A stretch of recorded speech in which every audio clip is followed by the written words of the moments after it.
Welcome, welcome, welcome. We have a 20-ish minute joint articulation practice. Let's get straight into it.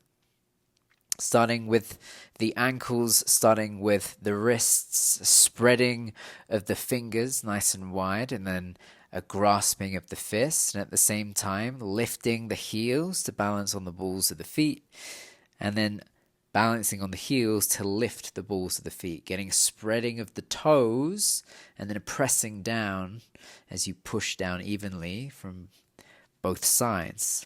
Then with the hands, we can start to get this curling of the fist position in as well. So as we curl the hands in, is a false grip position, if you're familiar with it on the rings. With the feet, we can alternate from one side to the other, lifting ball of the foot off the floor, balancing on the heel.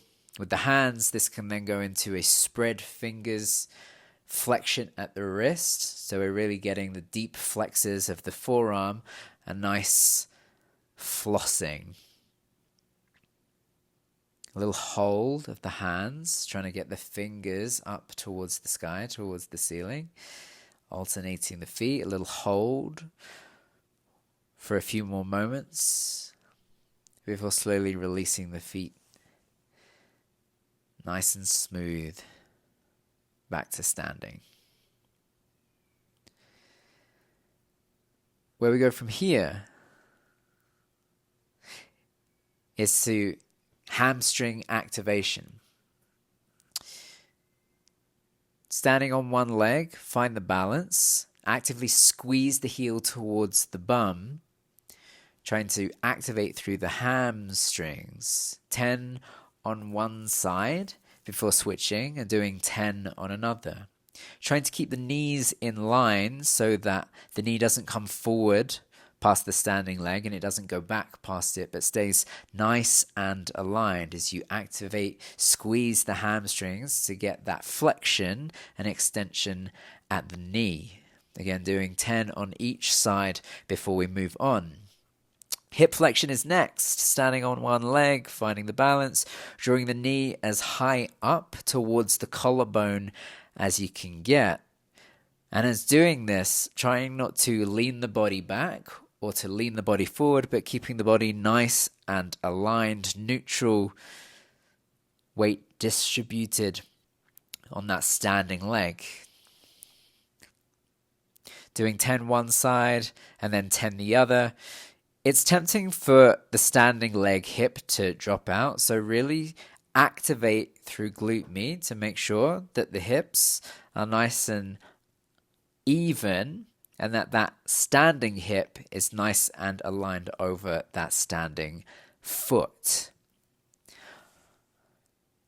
After hip flexion is hip abduction, standing on one leg, trying to lift one leg out to the side as high as it can go without compromising through the body, but also not compromising through the hip. So squeezing glute med to lift that leg, keeping the leg nice and straight, so engage the quad to keep the leg straight. But notice here it's as if I'm between two panes of glass, trying to not let that ankle go back behind the body or forward in front of it, and also not getting an external or internal rotation through that leg as well, trying to keep the toes of the foot that are lifting pointing in the same direction as the toes that are on the floor. 10 on one side, 10 on the other. After this, we move into extension, trying to keep the hips even and activating through the glute to as if drive the heel of the bent leg up towards the sky, but trying to not arch the spine. So the lower back isn't doing the work. It's the glute muscle that's lifting the leg back behind it. Doing 10 on one side and then 10 on the other. The standing leg, again, strong. The knee is just trying to go directly back and up towards the sky, towards the ceiling, activating the glute to drive this action rather than the lower back. So placing a hand on the lower back can let you know if you're arching in the spine or keeping it as neutral as you can whilst trying to focus on that glute doing the work. After this action, it's a 45-degree angle back. So it's a bit of glute med as well. But rather than that leg going directly out to the side or the leg going back, heel towards the ceiling, the leg's going back at a 45-degree angle and getting those glute activation fibers firing.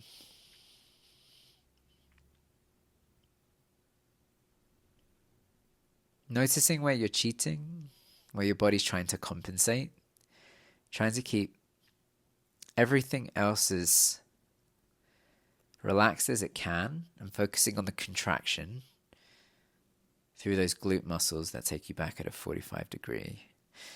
After this, we've got flexion and hip abduction. So the standing leg stays nice and strong. One knee lifts in line with the hip. And then take the knee out to the side as far round as it goes, but with the hips staying neutral. So you can place your first finger on your hip bones and you can see where your hips are pointing in space. And rather than the body twisting to try and take the knee even wider, keep the hips neutral and let the focus be on those glute muscles firing. 10 on one side, 10 on the other. It's as if the knee is trying to touch a wall that is directly behind you, that you're leaning against. If you were leaning against a wall, you would try and keep both of your hip bones connected to the wall and try and take that knee in line with the hip out to the side and touch the wall as close as you can get. Really being strict, disciplined with yourself, and trying your best not to cheat, not to fabricate. Okay, after this, hip external rotation. Standing leg strong, one knee's going to lift in line with your hips. Place both hands out. One can rest on that thigh, the other rests in space. And it's ankle under knee, trying to touch the ankle to the opposite hand, whilst not letting that knee drop or that hand lower. See, trying to keep the knee the same height as the hip and the ankle reaching towards that hand that's floating in space. The movement is a rotation through the hip. Like you were trying to move the ankle around the face of a clock. 10 on one side, 10 on the other. After external rotation comes internal rotation. Standing leg, one knee bends. The bent leg knee, the knee in line with the ankle, and then trying to take the ankle out to the side, clockwise, as far as it can go, of that left leg. When you switch to your right leg, it's an anti-clockwise direction. That heel is looking to move in. The knees stay aligned together, as if there was a block in front of them. Standing leg strong, let the hip stay neutral, trying to not keep the hips even, not letting one hip lower than the other. After 10 of those on each side, hamstring lengthening. Lifting one leg, grabbing the back of the thigh, and then activating through the quad to straighten the leg without the knee lowering. So the idea here is that the knee stays as high as it when the leg is bent as it does when the leg is straight. And it's really difficult to not let that knee drop sometimes. But be honest if you need to bend into the standing leg a little to try and keep the spine nice and long. If you need to lower that knee so it's not lifted as high as it can go, bent, but only as high as it can go straight. Or if you're straightening the leg and you find you've reached a point where if you straighten it anymore, the knee lowers, just take it to there. That's good enough. Okay, straight leg swings. straight leg, as straight as you can get it. 10 swings on one leg, 10 swings on another. Grabbing something if it helps with stability. Just getting to loosen up the legs. So really relaxed swing. You can try and keep the arm out and try and touch the fingers with the toes or even go beyond. You're cool. After legs, we move on to shoulders, starting with external rotation. You can do this with a band. You can do this resting on a surface. The idea is the elbow stays the same height as the shoulder. Fist starts same height as the elbow and then lifts to vertical. With that back of the hand trying to reach behind you without the elbow drifting forwards, the elbow trying to stay in line with the shoulder. We like right angles. There's no wrong angle when there's right angles.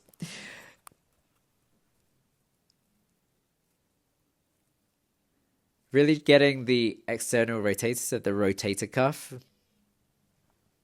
to get involved with these. Strengthening the rotator cuff after external rotation comes internal rotation. So rather than going up, the fist is going to reach down to a vertical.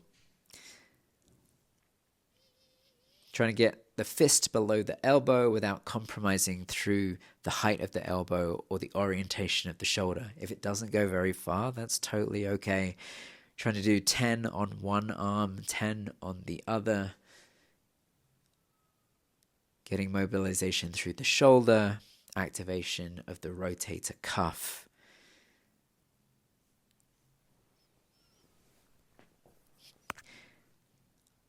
After rotator cuff comes elevation, depression through the shoulders. Shoulders elevating towards the ears, then depressing towards the shoulders. Controlled movement, rather than letting gravity do it for you.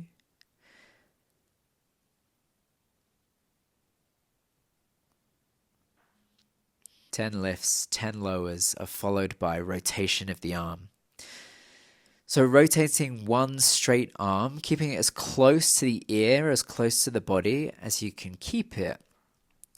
Placing the opposite hand, unused hand, on the chest helps maintain integrity, trying not to twist through the body to rotate the arm, but find the movement at the shoulder. Going one direction, as in sweeping up, and then switching direction, so sweeping forwards. When you've done 10 both directions, switch arms. Trying to keep the arm again as close to the body as you can. Trying to not rotate the body, but keep the body neutral, spine neutral, head neutral.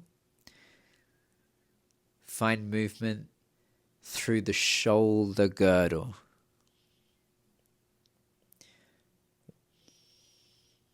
Once you've done 10 in one direction, doing 10 in the other direction, before then moving on to rotation with both arms. Same idea, keeping the arms as close to the body as possible. Trying to keep the head neutral as possible. Doing 10 one way, 10 the other. Moving through the shoulders, opening up through the shoulder girdle. Isolation of movement in one place. Now you can do this next movement with or without either a band or a bar, but it's 2 arms, straight arm lift, reaching the arms above the head.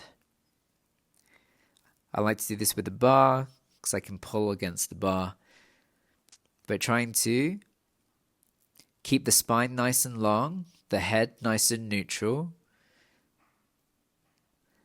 And you can hold at the top and do little pulses as you elevate through the shoulders, reach the shoulders back, rather than getting an opening through the chest, trying to keep the ribs closed Just like do a little closing of the ribs, the sternum down towards the belly button, opening through the shoulders, taking a wider grip, even if you don't have anything to hold on to, as you reach the arms up and over. So imagine, if you would, holding a broom as wide as the broom is, as long as it is, holding at each end and reaching the broom over your head and back as far as you can, and then back in front of you.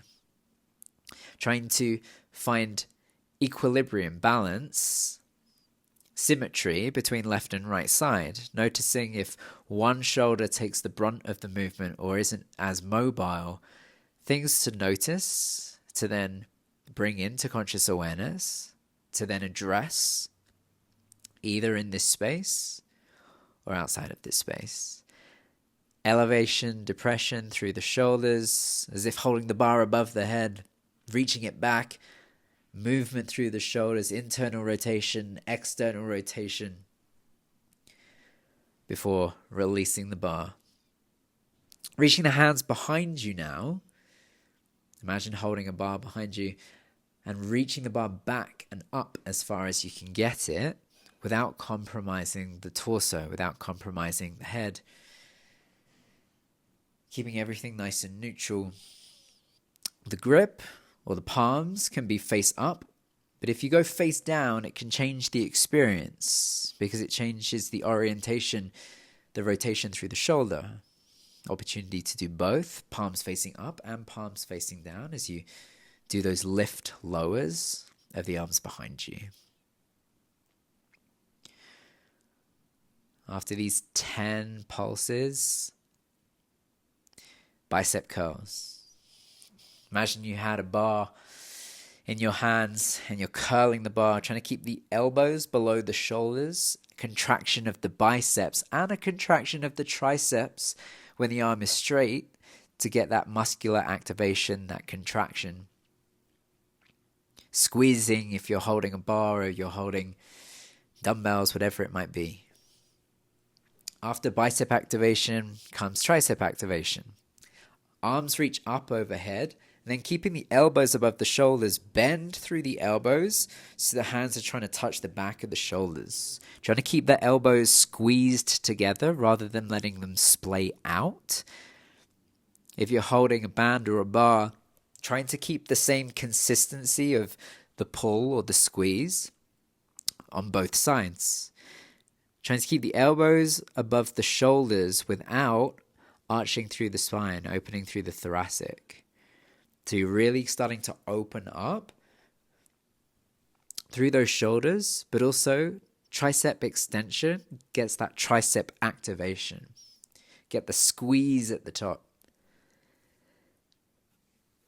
And with taking a handstand position with the arms reaching up above the head, fingers pointing out, thumbs pointing back, bending to one side and bending to the other.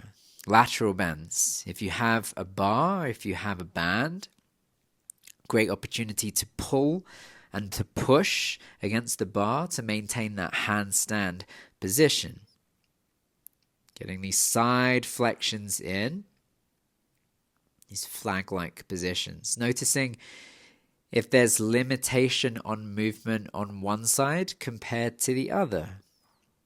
Trying to keep the arms and body in one line. So as you bend to the side, not trying to reach the arms forwards or back, but again, as if in between two panes of glass, you're getting that side action, maintaining the line of movement in that plane. This gets a stretch through the lats when you reach over to the side because of where it attaches to the hip. Rotation. So you can imagine your arms out to a T, or if you've got the bar, you're holding the ends of the bar. Let it rest against the back, top of the neck, across the shoulders. Then rotate from one side to the other to the range that's available to you without compromising the rest of the body. So the hips will want to roll. Maybe you let them roll a little. Maybe you keep them static. The head can stay neutral, facing forwards, as you find that rotation, one side, 10 the other. After this, we move on to the neck. Cervical spine, articulation. Chin to chest, followed by chin to ceiling. Turning head left to right from a neutral position. And then ear to shoulder. Doing a few rounds of those. Forwards, sideways, and side bends. Getting articulation through the spine, cervical spine.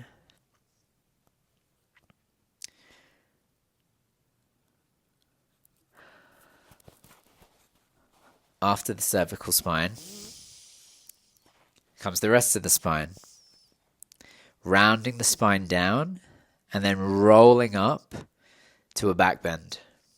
Getting the thoracic open as the chest lifts, then also getting that full spinal lumbar rounding as you fold forwards.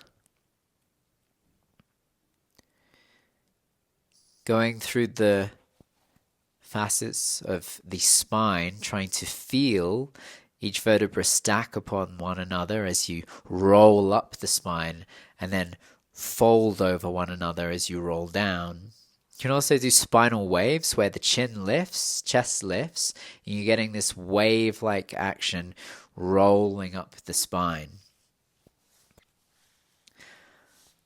After you've enjoyed, you can reach the arms up and get a nice rounding and lifting in this space.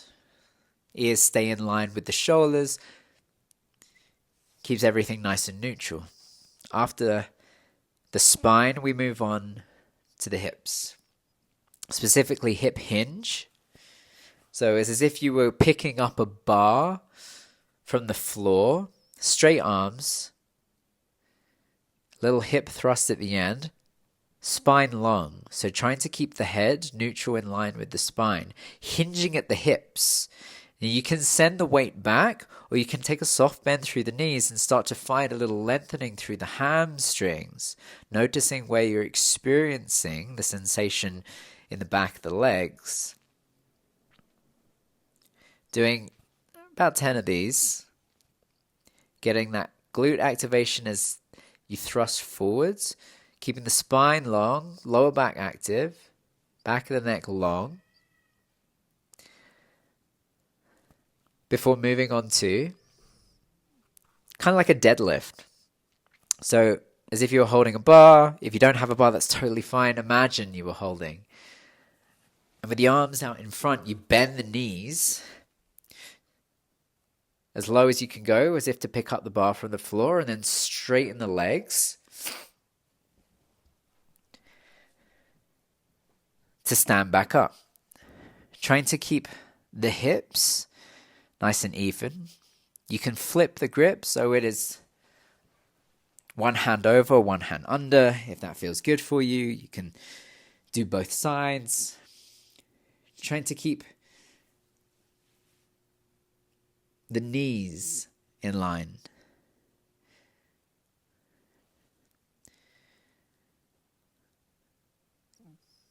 Okay, final thing we can add in, bonus, is articulation through the belly. TVA, transverse abdominis. If you have a Nauli Kriya practice, opportunity to practice that. If not, what you do is you take a big breath in, and as you exhale, let everything go and pull the belly button in as close as you can. Then keeping that belly button pulled in is as if you take a breath in, but you don't. You vacuum up your stomach. You pull that belly in, suck it all in, and get that TVA activation. If you're doing the Nauli Kriyas, invitation to do 3. If you're doing the belly rolls, play with it, have fun. This is best to do on an empty stomach, just putting that out there, letting it be known. Great work. Enjoy whatever you have going on next.